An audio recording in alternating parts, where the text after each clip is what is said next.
Once again, thank you for joining us at Grounded HTX. Today was an incredible day. I'm so excited. We had this conversation with all my friends here at the couch. It was a mountain experience. And let me tell you a little bit about it. We were on top of a volcano. We climbed it after a missions trip, and God's presence was there so powerfully that it was visibly there. We can breathe it, we can see it. Not a cloud in sight, but a vapor cloud came to us while we were praying. And in that presence, we felt the power of God move. We felt the mist as it was cooling us at the very top of the mountain. Now, there was not one cloud in the area whatsoever, not one cloud. And it stuck around after we prayed while we were in the presence for 7 minutes exactly. And we got video of it, and you're going to see it today. I'm so excited that you're connected with us. This is one of the moments that we talk about God really visiting us. And I have friends to prove it, to share the testimony alongside. I hope you're going to like it because it's an incredible story. Thank you for joining us.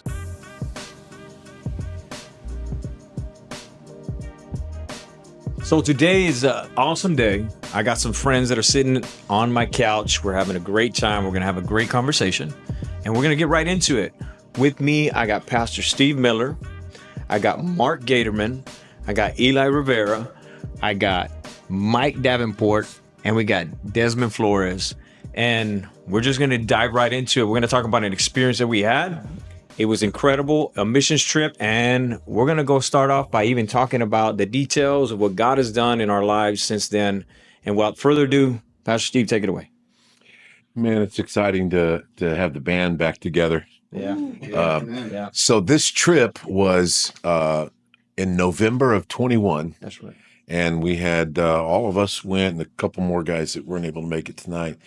And we went down there, and as all of our men's trips are, was a combination of missions work, some service-oriented things, some adventure, and a time of personal growth and development and leadership development, so forth, all that combined into one trip. And it was an incredible trip. Yeah. But one of the things that we did on that trip that was kind of our adventure thing, in addition to kayaking and all the other stuff we did, we decided that we were going to run up the side of a volcano and meet at the top. So some of us were going to run up the volcano. Yeah.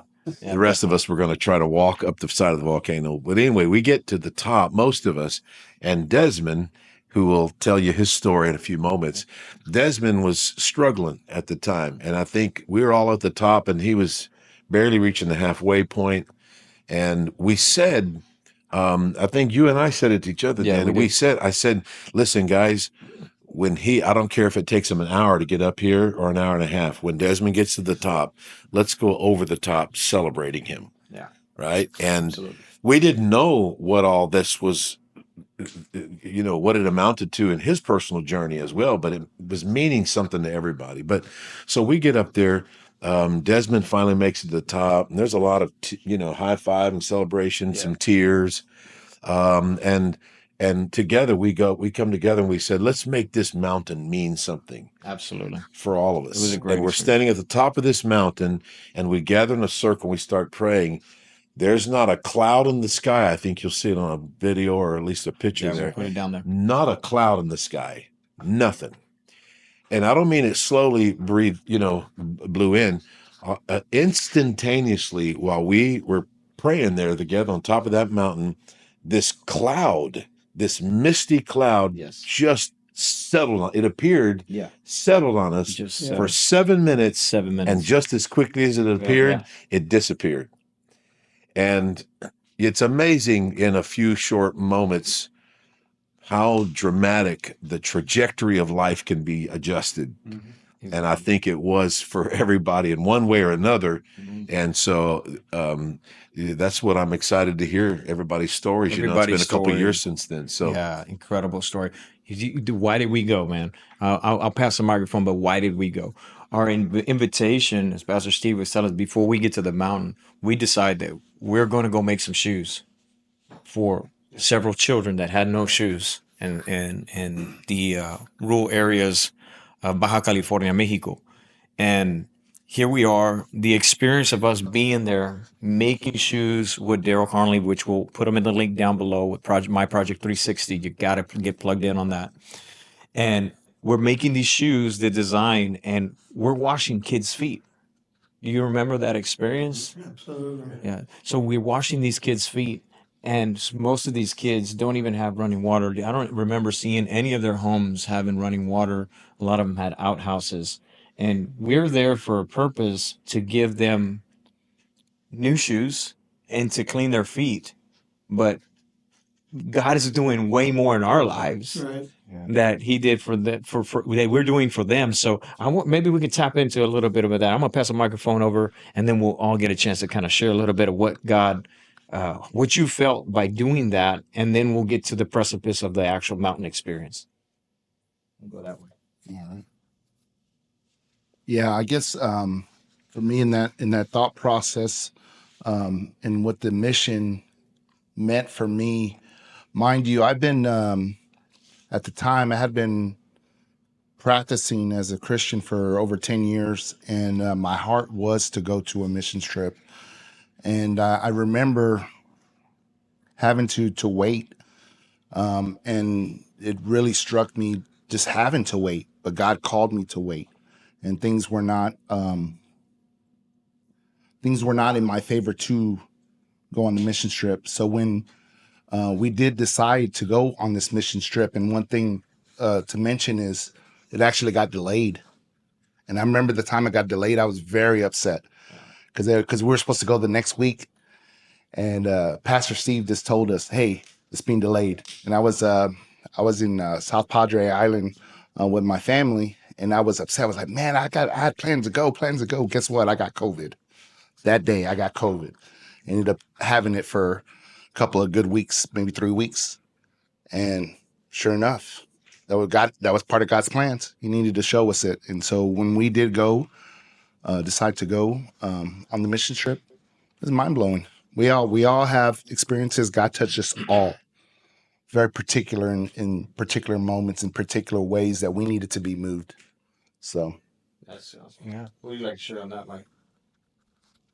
Um, yeah, absolutely. God was at the center of all of this. You said you were 10 years following the Lord. Okay. I I knew who the Lord was, but the scripture that says, I never knew you. mm-hmm. He didn't know who I was because I was not following him as a disciple at all. And I was very new. I was baptized in December of 2019. So pretty early on, I got blessed with being able to go on this missions trip. And I'll tell you, the thing that struck me with it was, and I got out of this whole experience, in God blessing us like He did, because like you said, there was so much we got out of it. You can't outgive God. Yeah. And there was so much that we got out of this. With what God blessed us with. But the thing about it was how focused I remember being on submission and service. We were going there not to go surfing or fishing or doing that. There was some really cool stuff, but the focus of that trip, was centered around God and being, I remember praying. I wasn't sure what to expect. I mean, this wasn't a trip that I was like, man, this is going to be so cool. I'm going to have such a great, I was like, man, am I even up for this? Am I prayed up enough for this? Do I understand enough to be doing this? I just know I'm following the Lord, and there was just so many things that got me there. Yeah. Okay. And I just remember how submitted I was, and throughout the trip, how submitted all of us were. We're there as brothers in Christ, and God was the center of everything we did. I mean, everything was prayed about, and we were doing service for the kingdom. We were there with service in our hearts. Okay.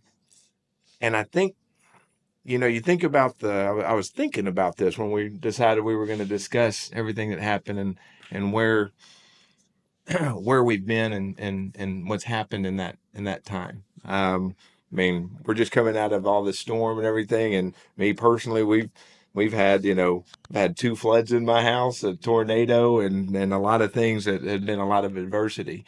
But staying focused on God, I look back on this trip and I was like, God, what'd you give me on this? We were so focused with everything we did in prayer towards God, in service towards the kingdom, that we saw God in every little detail. You being there was I mean, how much glory did we give to God? He should, who knows? I looked at that serpentine belt map. Man, that looked like an Indiana Jones, treasure map. I was like, how on earth are you going to put this thing together? Only you could have done that. No, I mean, with God, but God had you there, and God's given you the ability and to do what you do, and and Him being, you being there, we glorified God in that. How many times do we go through our life and we don't have God at the center of every little detail in our life? I mean, I do, I learned this, but I don't live it every day like I should, And so when we get to, what happened, I don't know if we want to talk about the mountain right now. I mean, I can talk we about just it. into it, but I want everybody to put in their 2 cents from the beginning. Yeah, that was kind of where I felt like it was from the beginning. And I think we saw so many movements of God, but we were also so hyper focused on God at that point, with everything that we were doing and intentional. And, we were a group doing that. You just think about, how life would be if we all did that all the time. I know it's not, this may sound kind of, I don't want it to be corny or anything, but, we went on a mission trip. Well, you think of the root word mission, God gives us the great commission to do. Right. And in order to do that, you have to have submission to Him. Oh, So I mean, I just kind of I don't want it to, Michael. man, I mean, I'm, but it's just I was so excited, and so many men of God here that are y'all been following Him a lot longer, and man, I learned so much, from each of y'all, and there's friendships here that will go to the end.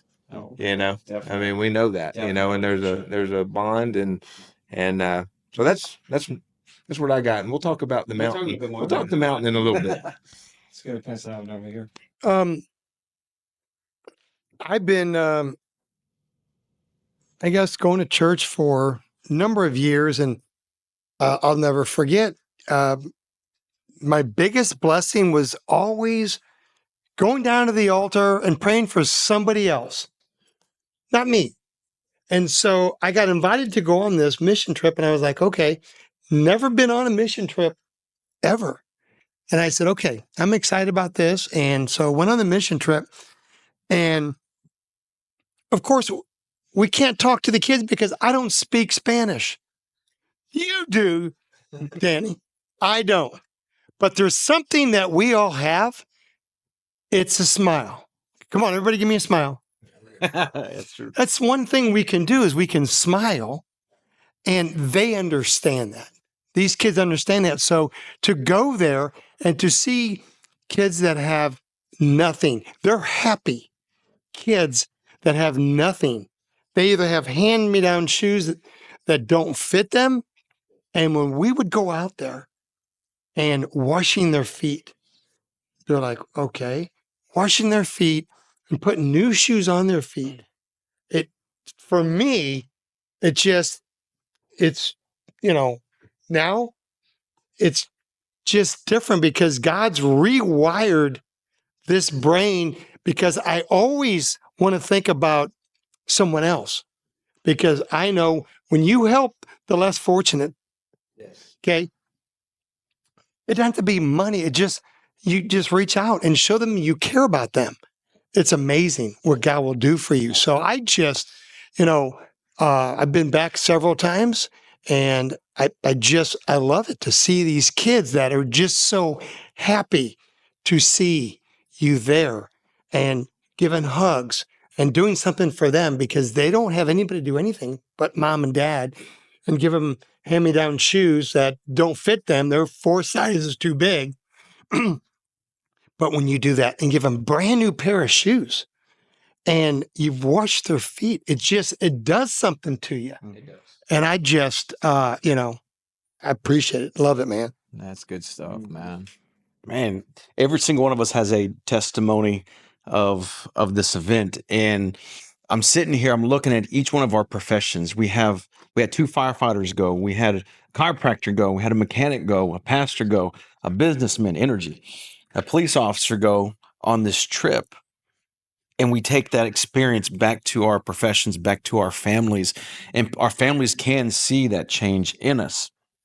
But before I go in deeper with this trip, originally, it's near and dear to my heart, and I think it's dear to all of us. But I want to throw this in there before I go deeper into it. Is that this trip? It was supposed to include another man joining with us, but unfortunately, he was killed in an auto accident, and we had just seen him at a men's breakfast, and that afternoon he was killed in a motorcycle accident, and that's Will Gann, and he was supposed to be with us. And that trip, I take that memory of him because he said one thing that I remember, and it sticks with me. He always said to be about it. Everything that you do, be about it. And I took that phrase and I applied it to each one of us out there. Desmond, be about what God has on you. And Mike, Danny, Pastor Steve, and we were all about it. We were about serving. We were about being commissioned. We were about having an encounter with him. And it just, the roots of that are just growing deeper into my life, into my spirit. And every time I give this testimony to people, I show them the picture of what occurred, and there's many encounters that occurred, not just on the mountain or the volcano, but when we went to the women's ministry, preaching there, when we put in the shoes on these children, that washing their feet, we were doing the work of the Lord. Jesus went to wash his disciples' feet, and to see these children's feet be washed and a new pair of shoes being put on them was just, words could not describe it. Yeah, that's right. And resiliency came to mind, gratitude came to mind, that we have to be grateful for what we have, because there's many people that are not fortunate to have the blessings that we have. And I've now instilled that into my kids. You have to be grateful for what the Lord has given us. And the other thing that I took away from it was when we went to an open air desert, and there was a cardboard church. And I remember standing in the footprints of where the pastor spoke, and just looking at the congregation and how they have church and seek God. And those kind of memories stick with me. The other thing that it's a testament of how God works and how good he is, that he works through his servants, is that one of these men here, he wasn't supposed to go, but the Lord gave finances through myself and Mike to allow Danny to go. And if it wasn't strategic for him to go, we'd probably be stuck in. We may still be there. We still may be there. And also, you mentioned Will Gann. Yes. So Will Gann had already paid a deposit Yes. for the trip, Yes. and his wife, widowed now, Bianca, came to me and said we were going to give her money back, obviously, because he had passed tragically. And she said, no, just put it towards somebody else being able to kind of go in his place. So before we ever got on the plane, there was a lot of emotional stuff, happening, and a lot of things being set up. But yeah. Yeah. So because of that, and I, Bianca, when you watch this, know that Will was remembered. He was loved. I even made a joke on the mountain, which we'll cover that later. But we were about it, definitely. And just to say that we love you, my family loves you. Every single one of us love you, and we support you. But for Danny to go, we were stopping at a Walmart because the van was messing up, and 9 guys in a van. That's a story in itself. It sounds like a setup for a joke. You had 9 guys in a van, right? You got to throw Chuck Norris in there. Yeah, Chuck Norris visited us as well. And the van started acting up, and we pulled into this Walmart parking lot, and we were stretching. We were what 10 miles from the border. That right? They're about 2 miles from the border. Right. 2 miles from the border, and God ordains certain things, and the anointing Danny had to fix cars. He applied his skills immediately and fixed our van in an instant to get back on track. It pushed us back a few hours, but it gave us good time to start bonding with each individual. And yeah, us men were kind of sheltered in. We kind of, what's up? What's up, man? What's up? What's up? And then, yeah, we were sweating, but then the wall started to start cracking, and relationships and conversations started to ensue. So every part of this trip was very strategic by the Lord for us to get to the point where we ended up. And so I can't wait to dive more into this. And I can go on and on and on about this, but each one of us has a story about this. Do you want me to lead into it? that could have been a nightmare if we crossed the border and that as soon as you crossed and then broke down, that would have been a nightmare. So 2 miles before the border, Okay, in front of Walmart. Let's back up first. So what's really cool about it is like you learn to you improvise, you adapt, and then you excel. So the model of understanding is like, as a man, you guys that are watching this that are men, like, you feel insignificant. God gave you a gift, something with your hands, whether it's a trade skill, something, anything. But when the instinct kicks in for survival, you have to understand that that's a gift given by God. Like, that is a God-given gift. It's a survival, kind of like it just kicks in. And whenever the van broke down, we didn't have any tools. No. We didn't have any parts. Daryl didn't have any idea what to do because it was just like, okay, guys, we have a little setback. And I was like, I got this. And obviously, it had a dual AC unit, so we had no AC in the back. And we had to hunt down, we went to Walmart, get some tools. Hey, we broke down in Walmart parking lot. That's a blessing in itself. So we broke down at the Walmart parking lot in San Isidro, California, which is like right across the border. And then we'd go find the AutoZone to try to find the part. Well, the van is like, it's not a common van. It's a Sprinter van with the dual AC unit. Me as a technician, I'm like, well, this is not going to be easy find. So the funny thing about it is we found the belt at AutoZone, but then they said the other belt for the rear AC unit is in Mexico. So you got to buy it in Tijuana. So y'all guys remember that I basically put the belt on for it to get us across the border. Once we got across the border, I still had to go to another AutoZone, get the other belt to make the AC work for the back of the thing. So it was pretty impressive, but I said, God, I wasn't even supposed to come. Yeah. And then he was like, no, bro, you got to go. You got to go. Thank God he came. And it just so happened that whether you just put my news out there, it doesn't really matter. But financially, I wasn't ready, man. I had just finished going through a process. I was recovering from a divorce, a lot of things that were going on in my life, and I just said, you know what? I'm serving God. I'm going to Inspired Church, which is most of our family. This is where we met you guys. I met you guys there, and then I said, you know what? I'm cool right now. I'm just in recovery mode, and Eli at that time, he was just like, no, bro, you got to go. You got to go. Yeah. And I never regret the fact that I was like, okay, I'm going to go. And I've been on several mission trips, guys, quite a few.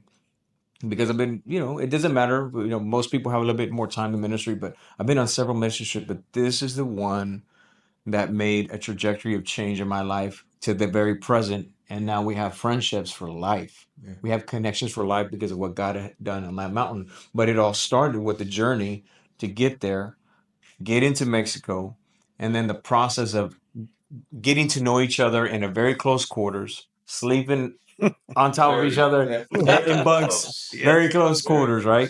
And here we are, like, we got a purpose to do, so we got to make some shoes. And I thought to myself, man, I'm so glad that we experienced that. I'm so glad that the van broke down. I'm so glad that it brought us together. I'm so glad that we were able to even be in uncomfortable situations and uncomfortable quarters, because that's where church is made. Church is really not made in like the social environment, but like real church is made where the rubber meets the road, where you rub against each other, and it's basically enforced for you to get along. And maybe Pastor Steve, maybe you could share a little bit about on that. You want to? Oh, you might buy. Why are you laughing, bro? I'm trying to get past the phrase, we rub against each other. Look how comfortable we are on the couch together now. Not like that. There was a lot of close moments. I remember that. That's for sure. But no, I think, in this country, for the most part, and I don't mean to make statements that are overly incriminating to everybody, but I think for the most part, there's a slow spiritual death that occurs with men, and we're dying spiritually, not because we don't have enough church services or enough Bible studies. I'm for all of that stuff. But at the end of the day, we're dying spiritually because we're not doing life together. What little interaction we have is very superficial. It's like you just said, Eli, it's across the parking lot. Hey, what's up? High five, fist bump, little one-liners. And we're working life out by ourselves for the most part.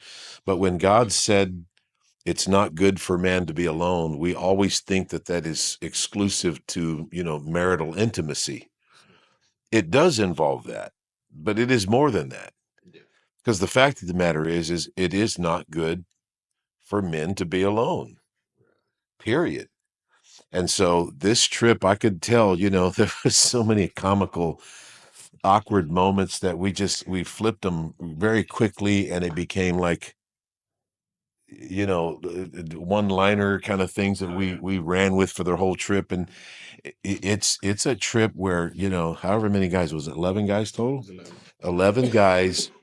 That's the first time for many of them they had done life together with other men, like 11 days worth of like real close, not rubbing against each other, just very, it was close. But we shared moments together. We opened every day around a fire pit. We closed every day in the evening around a fire pit. Great conversation, teaching principles and what have you. It was just, I think it was a scaled version of a template, if you will, of the way we have to live life.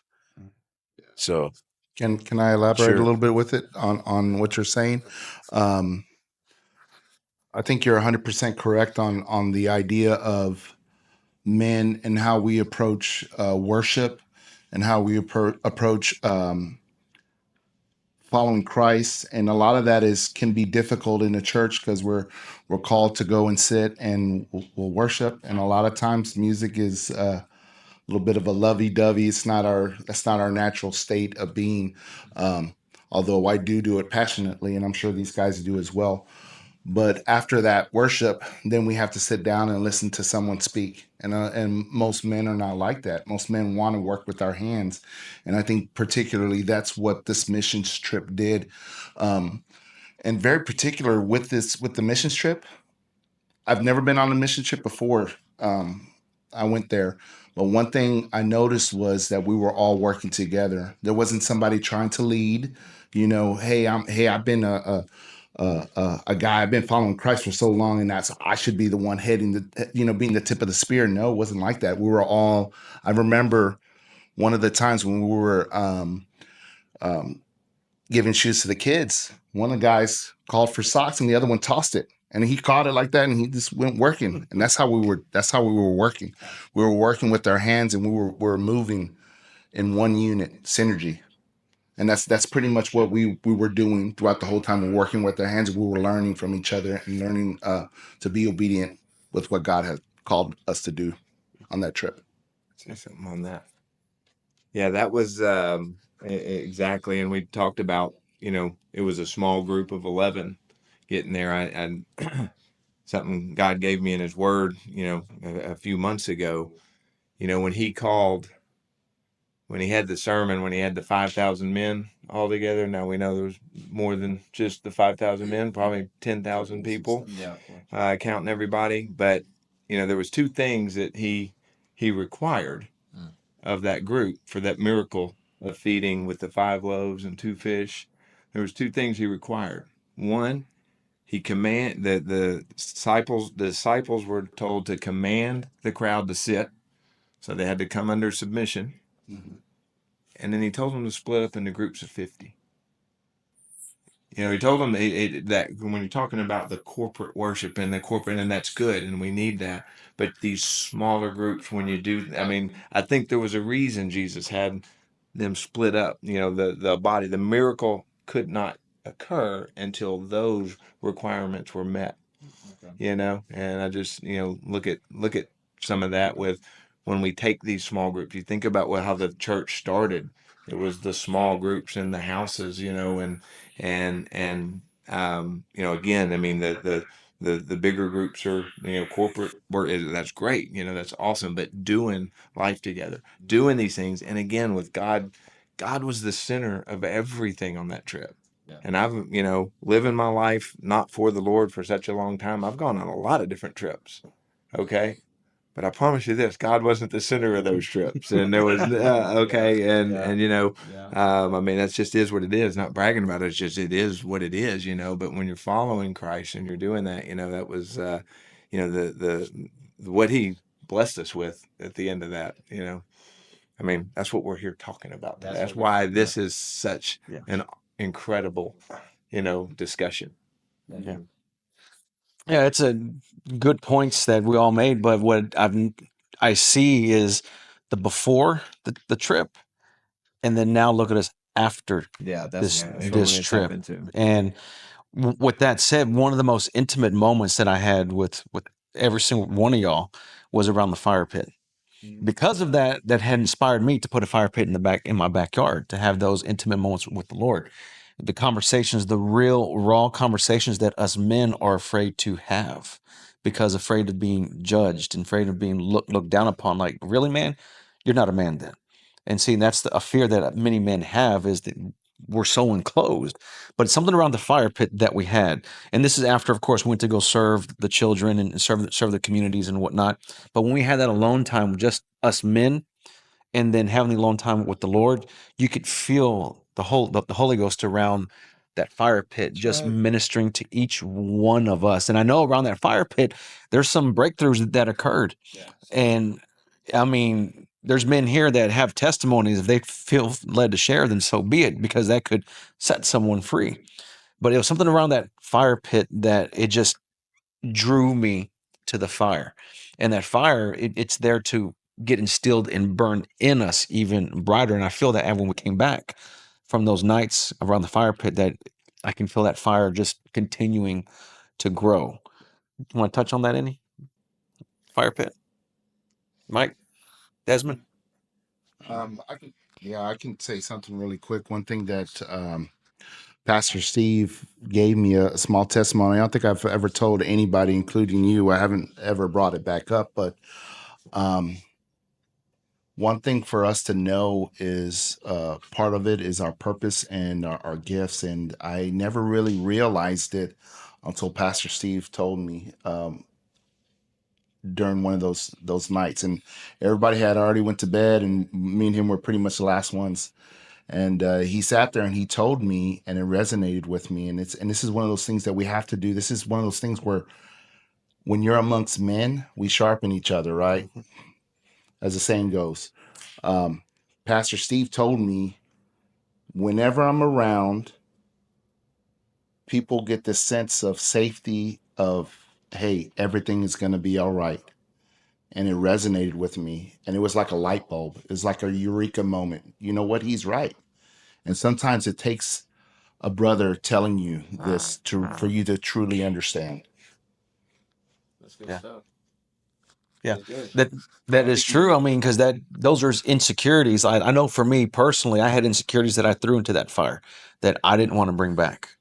And that's why, I mean, I talk about that fire a lot, the fire pit, and I built one in my backyard.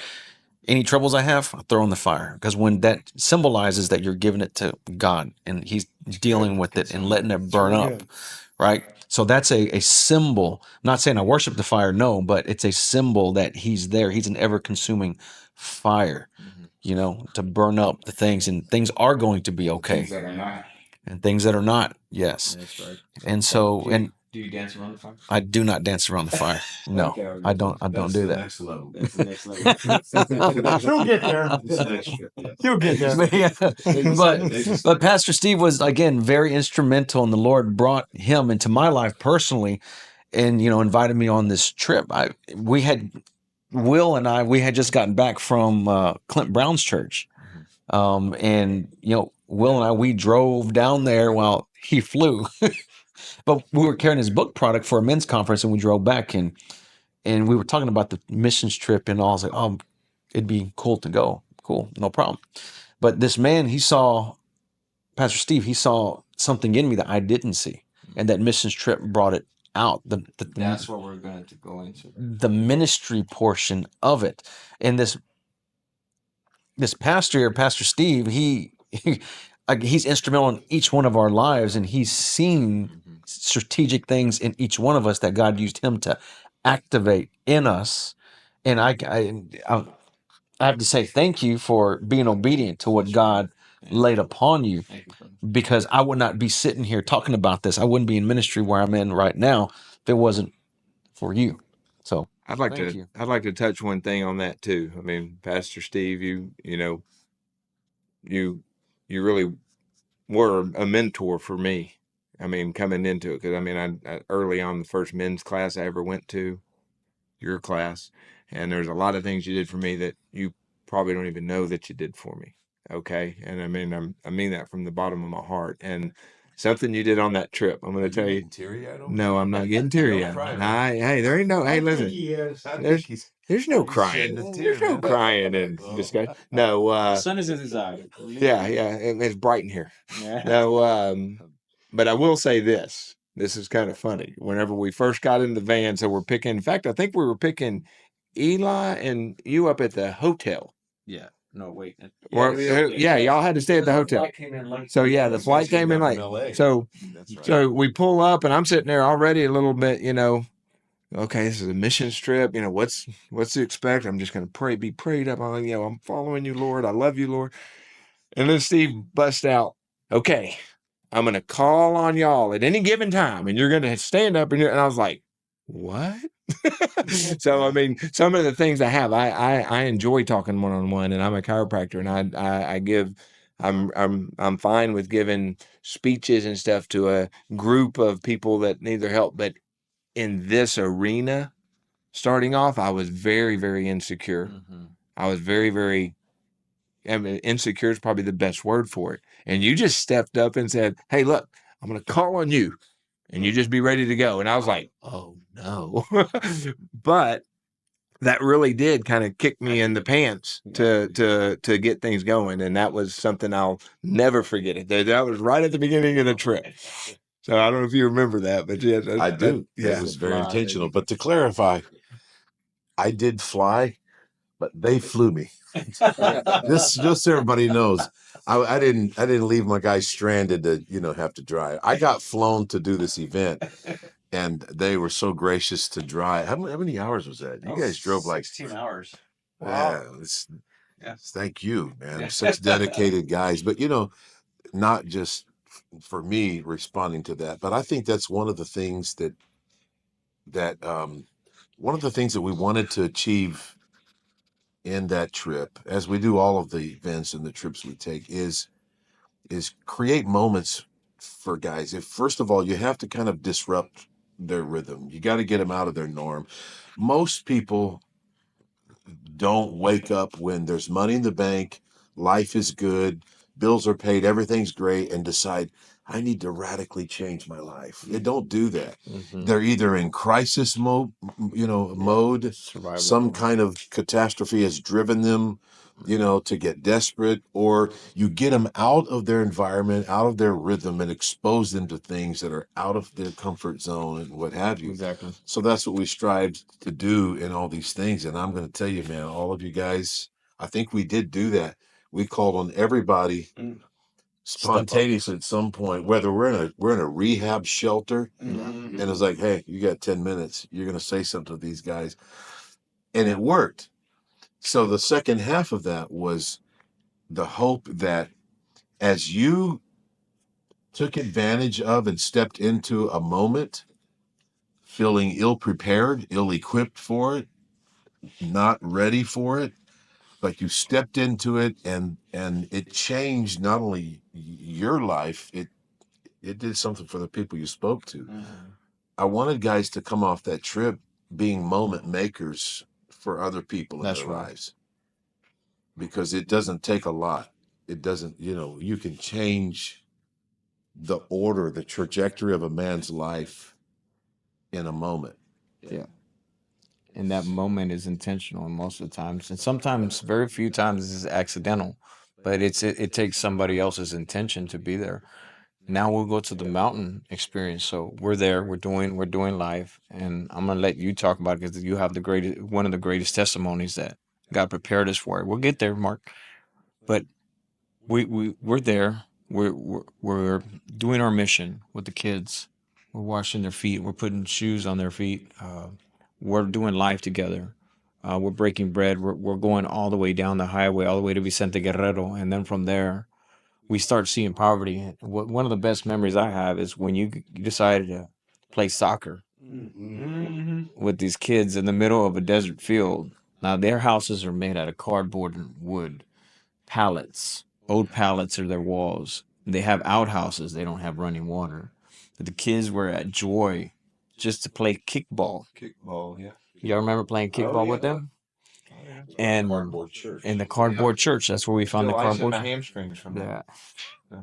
Yeah. So think about that. It was that time just to see kids at play and us. It didn't matter the profession that we came from, what social, economical, or educational, academic. It didn't matter. No title was there. We were just kids playing with kids, like dancing in the presence of God. Kind of like it was one of those really amazing moments. And then that's what prepared us for the next level. Then we got to go to an old volcano that's a non-active volcano. We have to hike it up, and we're going. I don't know. Be honest with you, I don't even know how many. Let me stop you for a second and tag in on, well, just it's so cool when you see a kid, they're happy. That's all they have, living in a cardboard house. They've got some friends in the area, no running water.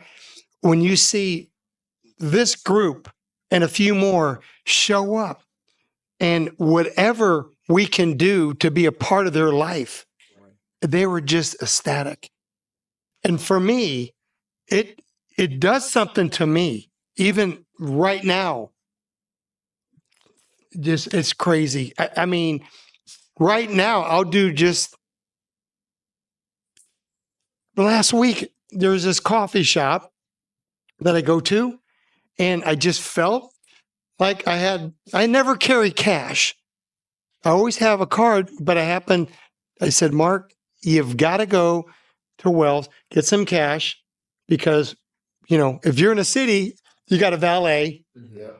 And so, so I grabbed some cash, and here just in the last several months, when I just feel like, do this, I walked into the coffee shop. I gave every employee that works behind that counter $100.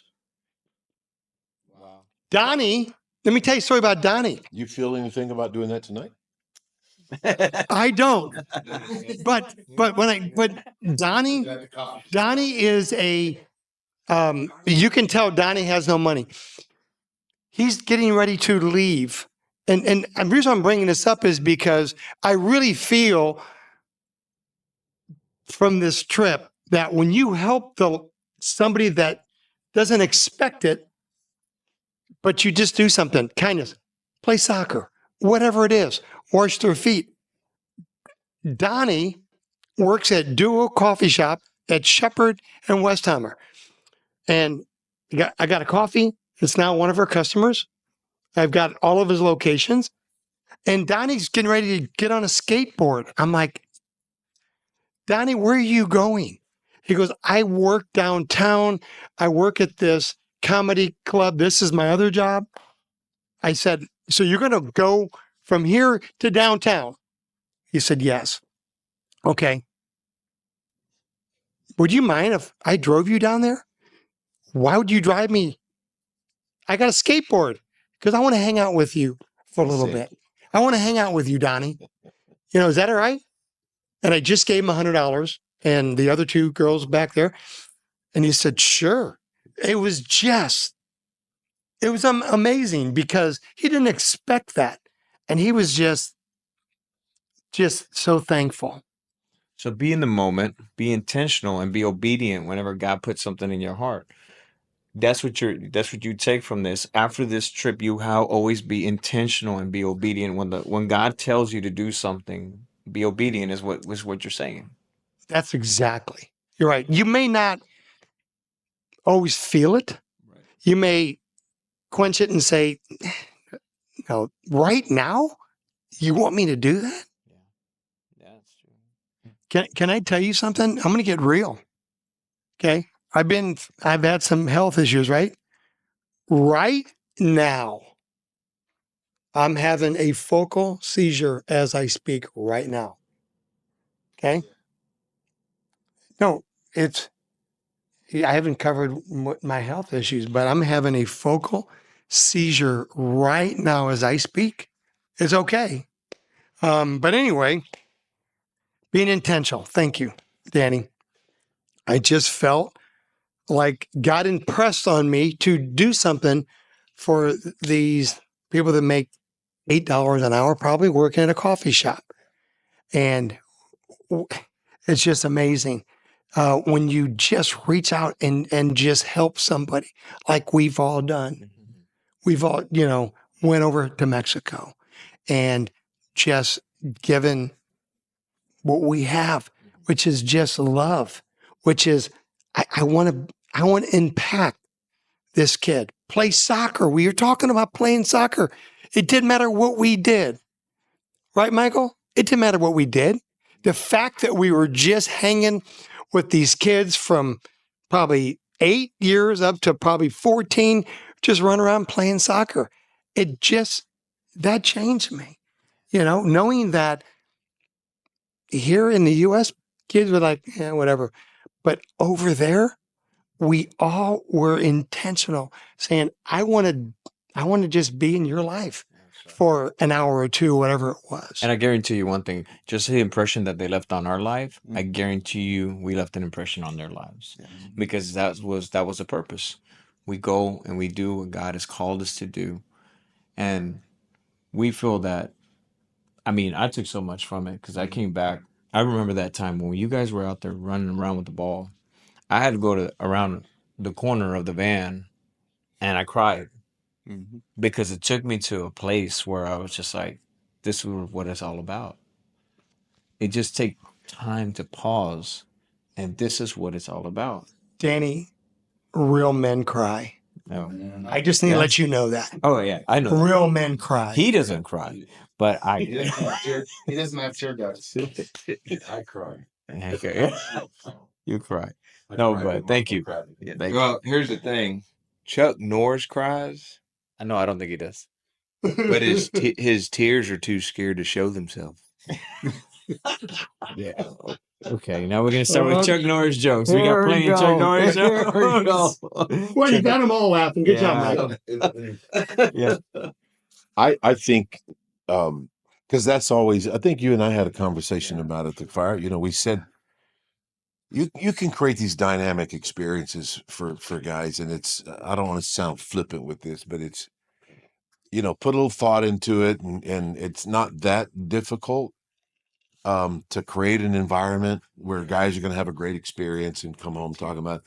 But the thing you have to do is it's got to mean something that's going to last far longer than the trip, right? Because you are not the result of your, you don't get in life just what you pray for. Yeah.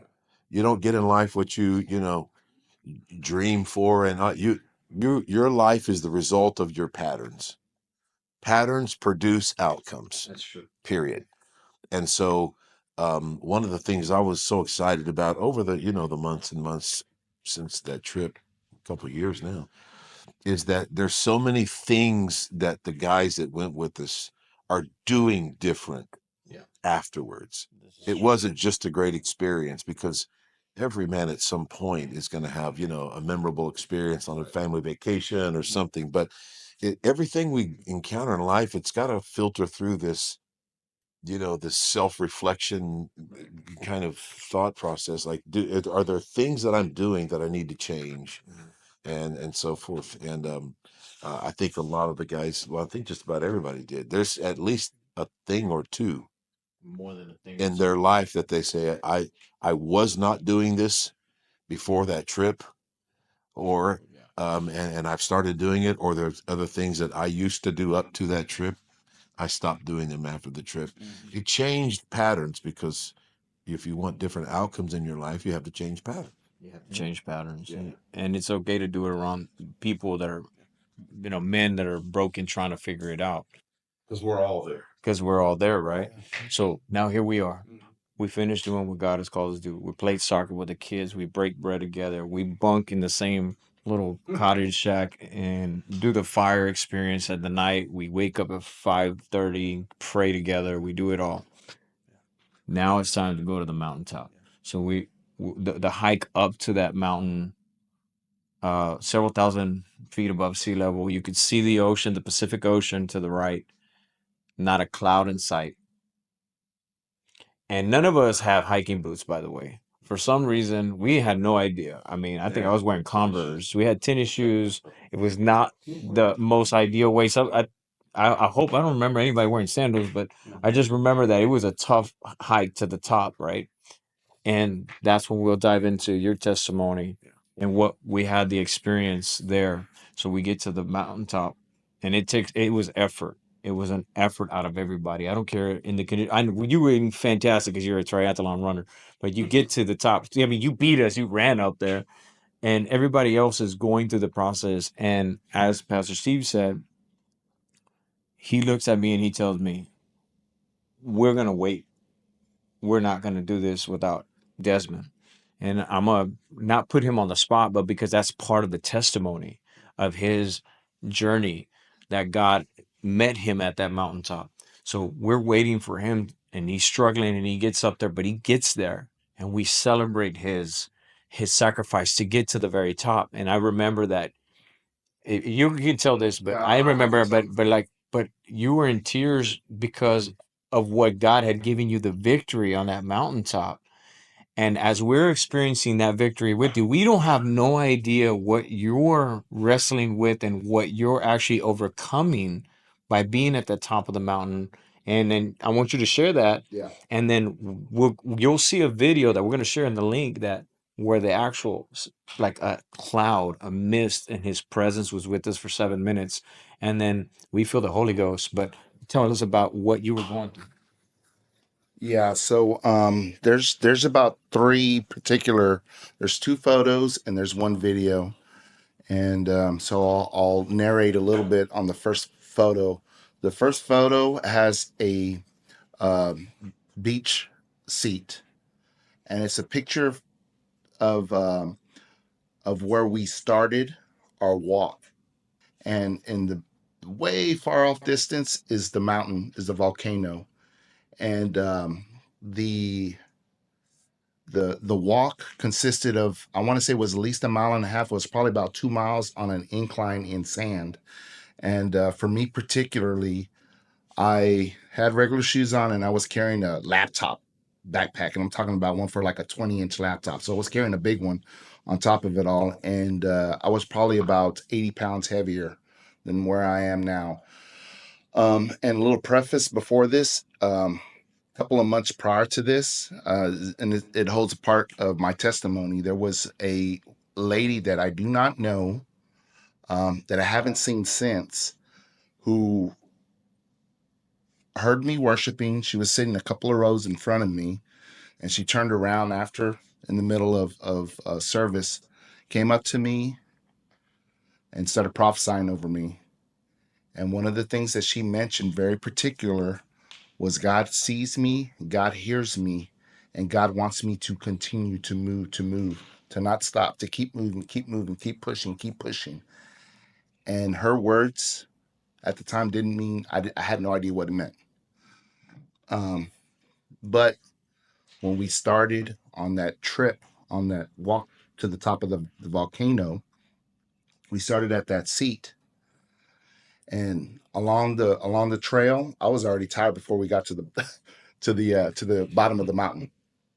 And my brother Eli, he was doing some it was Instagram videos, and he was talking, and he was, showing me, and I'm just looking like I've been carrying a camel on my back or something.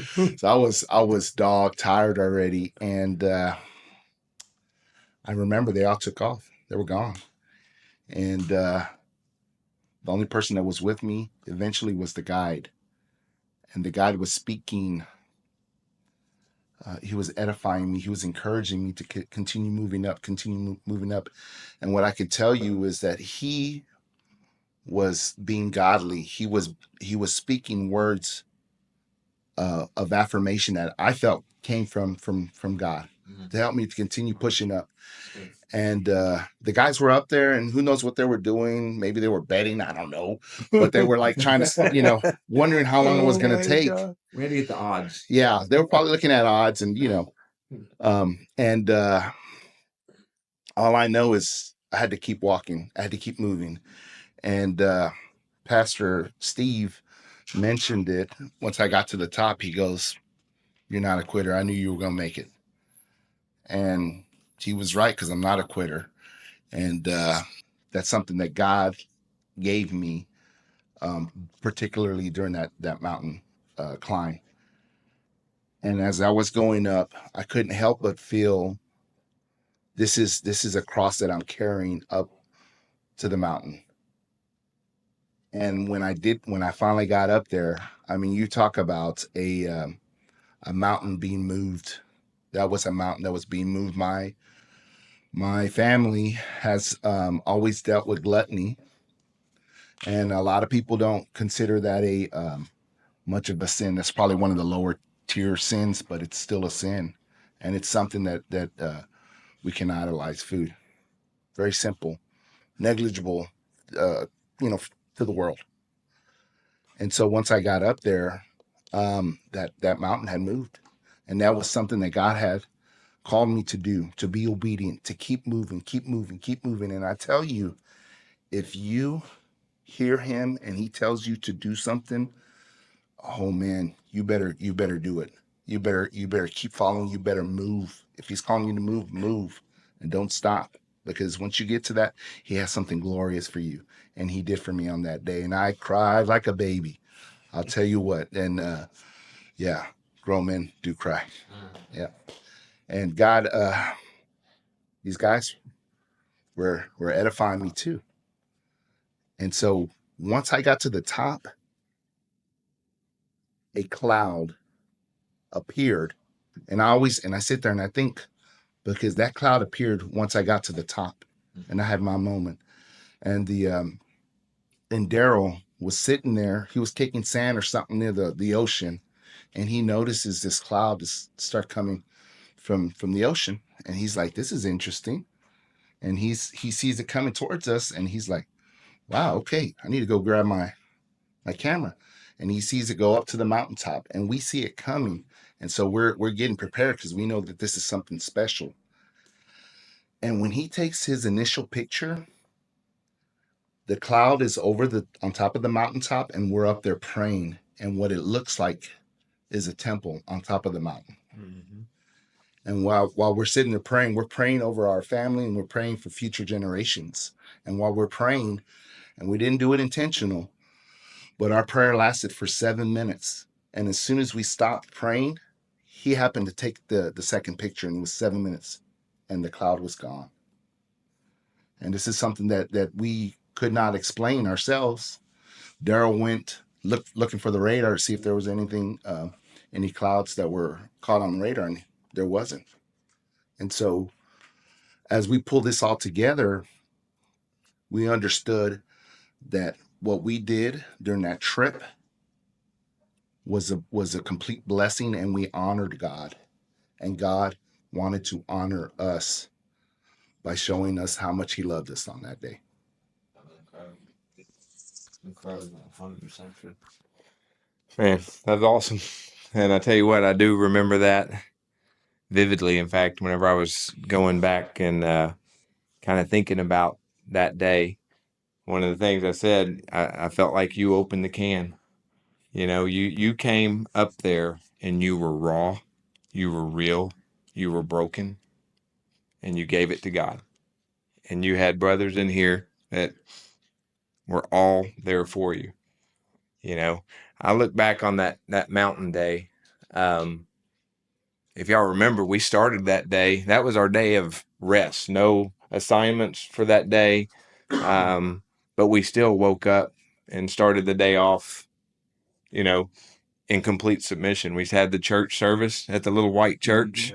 Okay. Everybody, kind of gave their own little mini sermon. We were all in submission. We started the day off like we did every other day. We all had God, focus, and we were still, you know, we were still in that mode. And as we went to the mountain, as we went up, that was like, there was a lot of camaraderie going up there and everything, a lot of encouragement, but it was a lot of encouragement in the Lord, and when we got there, it was glory to the Lord, not, hey, you know what, you're if you got enough will, you can do it on your own, man. You can fight everything. You can win the battle. It wasn't that. It was, thank you, Jesus. Thank you for what you did. And when we came together, I mean, people that are going to see this, and see the pictures, you're going to, the pictures speak volumes. So you're going to have to just see it. And when you do, there's no explanation to it. We actually kayaked underneath that mountain the rest of the day. And everybody was kind of in their own mind, what had happened. And because we got to see the pictures from Daryl when we came back down. Yeah. And I remember just staring at that mountain the whole time, waiting to see, was there another cloud that was going to form on it? There wasn't that. I mean, that was the blue. If you look in the background, there was the bluest sky I think I've ever seen. There wasn't a cloud as far as you could see. And I mean, as far as your vision would allow you. So, so that was crazy. We get up there, and after, again, thank you for your vulnerability up there. I mean, I think as men, we gotta do that more with each other. You got to be real.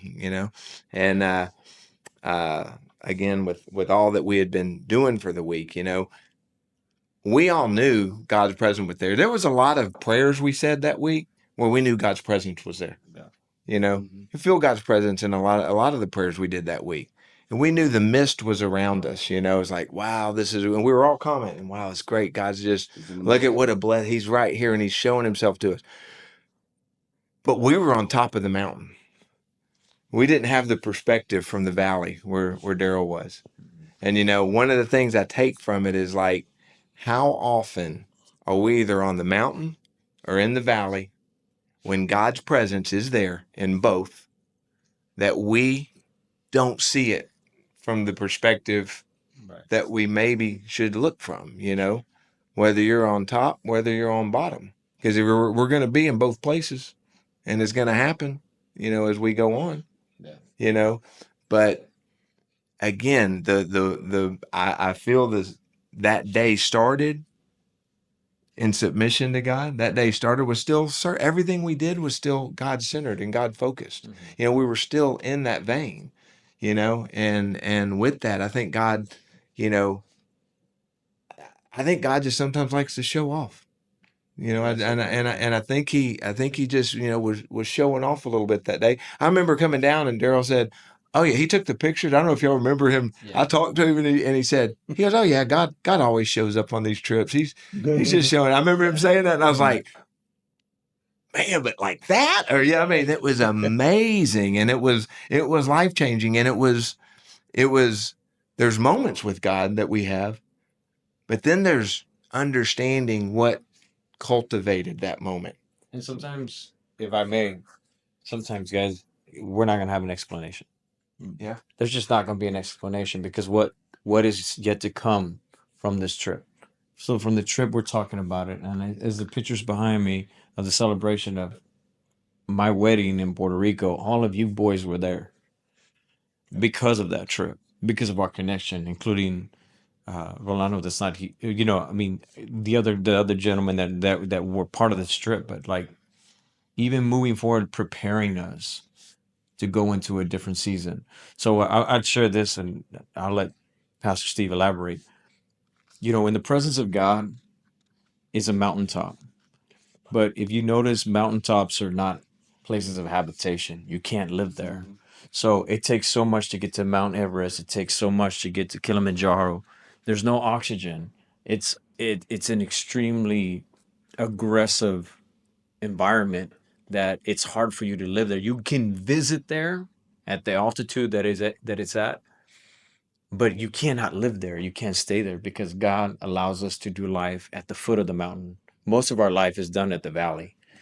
That's where we have to meet him. But when we do visit those places, like when he visited us, he knew that we had to come back down, but we had to come back down to face life. For some of us, we faced challenges.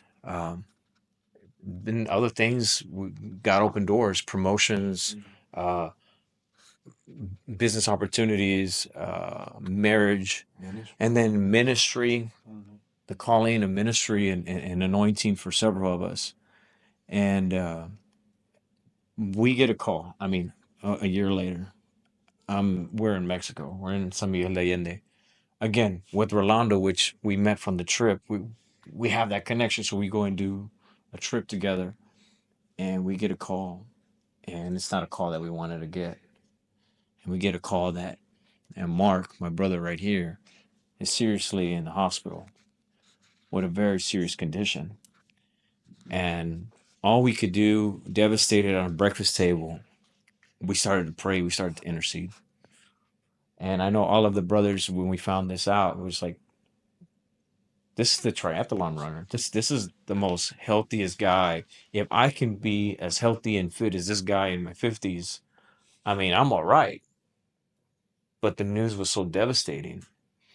And I'll let him elaborate on that. But to see this fighter fight brain cancer and immediate understanding that he's talking even after the surgery, and he was simply not taking no for an answer. But I think that was not just, that was like a buildup from his life. But I think that was something that was electrifying, because I know we took it from it, but it was something electrifying that you took from that trip, that you went on several trips afterwards because you went afterward. But then that God had to allow these things to happen in your life, but even for you to be a moment of encouragement, even to us, to say that Mark's not giving up. Even the physicians, the oncologists, all the cancer centers, everybody that said, listen, man, this is not looking good. And you said, no, I believe in a God. Can you share that to those that are going through cancer right now? So December the 7th, 2022, I've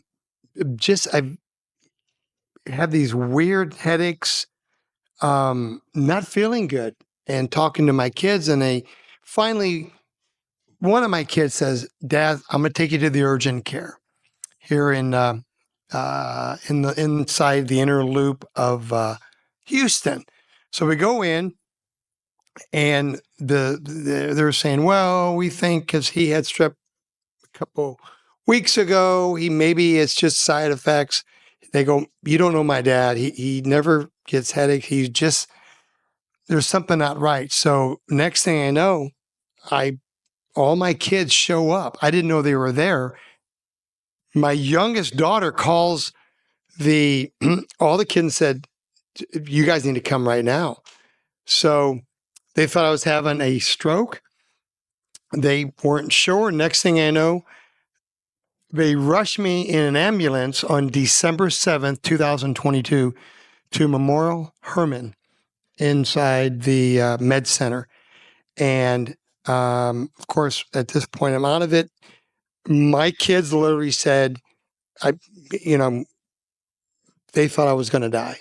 My kids literally said, just the news, like, first of all, your dad has glioblastoma, which is the most aggressive brain cancer, and there is no cure for glioblastoma. And the average person lives 14 months. That's average. I was at a baseball game a month ago, and the lady that works there for the Astros, she says, my uncle was 52, diagnosed, and he died 5 months later. And where I live, my neighbor, his best friend, I haven't told you guys this, his best friend at 48 years old died 6 months after he was diagnosed. And when I told him what's happened, he goes, there's no way. And so surgery was done December the 9th. And on December 9th, I don't remember, literally, they shaved my head from here all the way down. I've got this scar. They had to pull this off. The doctors told my kids, your dad, he called me, he's my Lance Armstrong patient, he said, because his resting heart is about a 48, and for a 60, what was this, 22? So right now I'm 63. I'll be 64 in a couple of months. And he just said, I thought I can get 96, you got a 96% of the tumor. He said, we try, it's very dangerous if you try to get more. It could affect your sight, your speech. There's a lot of things that can affect. So all I know is I finally wake up with my entire family. You remember, Michael, you were there. And I wake up, and from this surgery, they just said, you'll go through chemo, you'll go through radiation. And I left the hospital the next day. The doctor says, you're good to go. And as I'm being wheeled out on the cart, I just said, I'm just praising God. People are looking at me, I go, I'm getting out of here. I was just so excited. And so I leave, and I went through the normal, what you call with glioblastoma, you go through radiation, you go through chemo treatments or pills, and then you get an MRI every 60 days to watch for it to come back, because they warned me, they said it's going to come back. And I know God moves not by wants and needs. And what I've learned from this, and I'm not sad that I went through what I did, because it's literally changed my faith. It has, I realized my kids all said, Dad, you need to go on social media, and because, just the way you talk about it. So I'm on 3 different platforms, and I still go on there, but every 60 days I get an MRI on the brain. And I am 18 months at this point, actually coming up to 19 months. I get an MRI done on August the 8th, and that'll be 19 months. And the doctor tells me, Mark, whatever you're doing, keep it up. I said, well, Doc, I'm not doing anything other than I've already told you. And I tell my doctor every time I see him, God has already healed me. And I believe that. And, and he moves on faith. And I want to be the testimony for God of how good of a God we serve. That's right. And so every day, and I'm not exaggerating, that I wake up, I thank God for the miracle. And I tell people on the platforms, God still does miracles in 2024. And let me tell you something. Life's hard for everybody sitting in this room right now. We all went through a great experience, back in 2021, a year after that is when I was diagnosed with this cancer. And I know that I'm healed. I know I am. It's not come back yet. The doctor's like, Mark, you keep saying, whatever you're doing. I said, well, doc, I'm going to work. I'm doing everything I normally do. I'm going to go to church. I'm not going to change my life. Okay. But the one thing that I've learned from this is when people get a death sentence, the first thing they do, they drop their head and they just get depressed. And I've had people reached out to me from some of my posts, and they'll say, how do you do it? I go, I don't do it. It's not me. It's God. That's good. God gives me the faith that I want to be this testimony to show you how good of a God that we serve. And so every day I wake up, I don't have the same energy that I used to, but the last time I took any chemo was October of 2023. That's a blessing. That's the last. What? No, the energy go down. Yes, I'm about 75% mark. I'm not at my full, I don't have quite the energy, but they say when the chemo fog wears off, look out. I'm telling you right now, All right, good stuff. look out. But what I've learned from this is, and it did start from my first mission deal, and to see the people and what we did for them, and just we had so much fun, and we saw what God can do. And then 1 year after that, what I go through, and I'm like, it's amazing that when you have the right mindset, okay, I tell everybody this: life is hard for everybody. I don't care if there's anything wrong with you, but just you're married, you're divorced, you've got kids, you've got dogs, you've got cats. I don't want cats, but some people here decide to have cats. But life's hard. And let me just tell you this: the things that you cannot control, forget it. Because you stress about the things that you have no control over. The sooner you can get past that, but the things that you can control, which is number one, your attitude. It's about the things that I can change. Then let's all work on the things that we can change, which would be whatever it is, at your job, at church, reaching out to somebody, that just the fact that you reach out to someone and you want to help them. I want to be that person that I want to reach out. I don't care who they are. I don't care where they're at. But when you reach out and you don't know how people really hurt, you don't know when you meet somebody. But when you show up with a smile, that is, in my opinion, that's the universal language. You just smile. And usually people will smile back. And it's, what I'm going through. I'm thankful that I can be that mouthpiece for God. When people say, you got a death sentence, I said, well, I did, and I'm showing you what my God can do. I want to encourage anybody that's out there, and I know we're going to be closing right now, but we're going to give our final remarks of all of us sharing our final hearts and thoughts, and then I'm going to let Pastor Steve close out. But no matter what you're going through, I personally will put in my 2 cents in. I'm going to encourage you to make time, no matter what you're going through in life. Always know that whatever you're going through, there's someone in this world that's going through something way worse. Somebody else that's way more hurt, somebody else that has way more trauma, somebody else that is even felt unloved and unworthy. And it's good to be intentional, and it's good to have that universal language of a smile, to be all there all the time, be present in every moment, because you don't know when you're going to get that call. You don't know when you're going to get that diagnosis. You don't know that.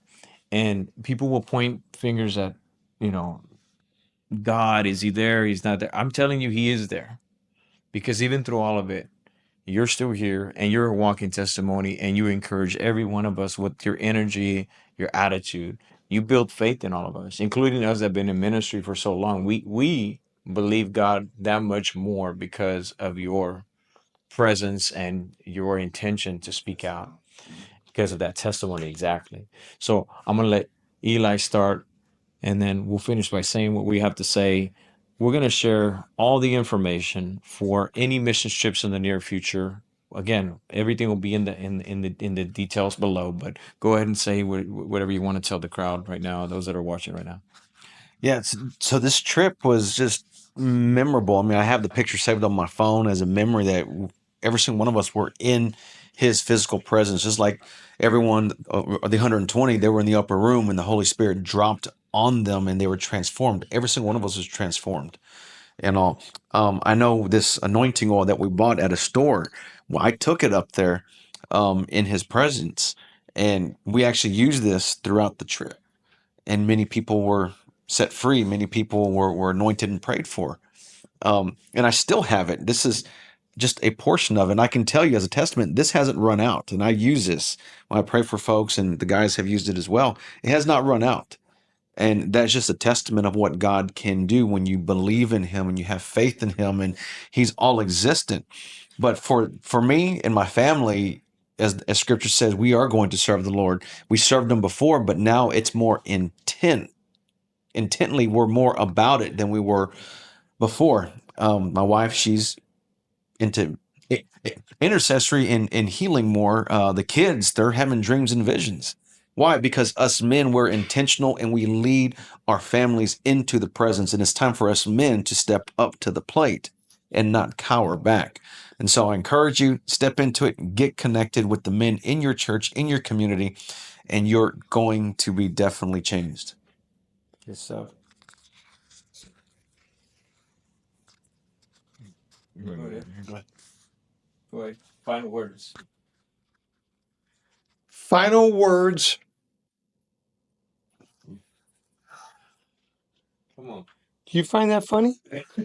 Except for those I 25%. I find the crackling of the mic funny. So. I'm just getting excited. I'm sorry. Final word. Do something different. Remember, today is the first day of the rest of your life. You can't change what happened yesterday. It could have been a great day. It could have been a bad day. Maybe could have been a work day. It could have been just a weekend with friends and family. But guess what? Today is the first day of the rest of your life. Be intentional. Touch somebody that you see out there. Like, I'm going to reach out. I'm going to say hi. But do something a little different that you would normally not do. And don't forget that tomorrow morning when you wake up, that is the first day of the rest of your life. And make it count. That's a good one. You're up, man.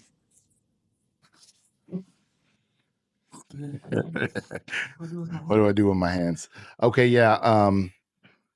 I guess for me particularly, what's in my heart is my hopes is if this will encourage you. We're sharing our testimony because it's our hopes that you will know God. And that's really what life is all about, to know God and to help others know him as well, for him to be known. That's going to be my hopes for you. And if you struggle with that thought process, I tell you to work it out. Draw near to him. Look for him. Because as you draw near to him, he's going to draw near to you. That's it. That's good. Yep, good. Well, I think you've heard the kind of the theme going on through here is giving of yourself to others that God calls us to do, to love others as we love ourselves. And this trip was definitely a trip where we gave of ourselves. I'm going to go back to, what I feel like the importance of everyday life should be. And I fail at it every day. And every day I just ask for more grace and more strength from the Lord. But to be submitted to God and to serve his kingdom each and every day, that's the Great Commission. That is what we're called to do. And when we succeed at that, with God's grace, God's help, a lot of time God gives us just those little blessings that are just priceless. There's nothing greater than having a God moment. And those moments come when we are submitted to him and really truly giving ourselves to him. And that's really what I got. Good stuff, man. Stuff, Pastor. Well, I think, excuse me, the trip did what it was supposed to do. In that, I'm not at 90 decibels, brother. Okay. That's just the way God wired me. It's not my fault. I tell people it's not my fault. They It's can't hear God's you. fault. They can't hear you. We love Mark, man. Yeah. And you are an inspiration, man. Mark, you just we tease a lot, but you'd have to know Mark. We tease about just being all over the place and 90 miles an hour in the slow lane.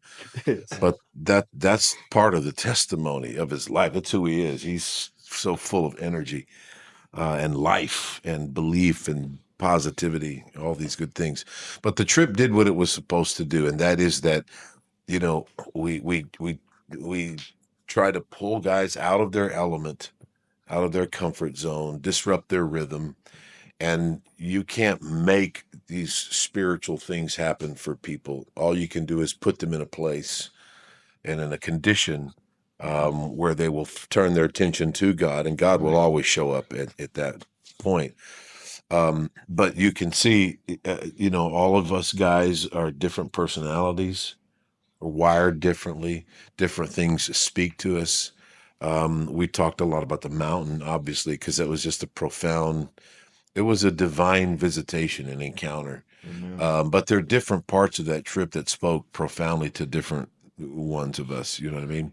And so I would encourage you, we're going to do another trip October 17th through the 21st, and it's a couples trip.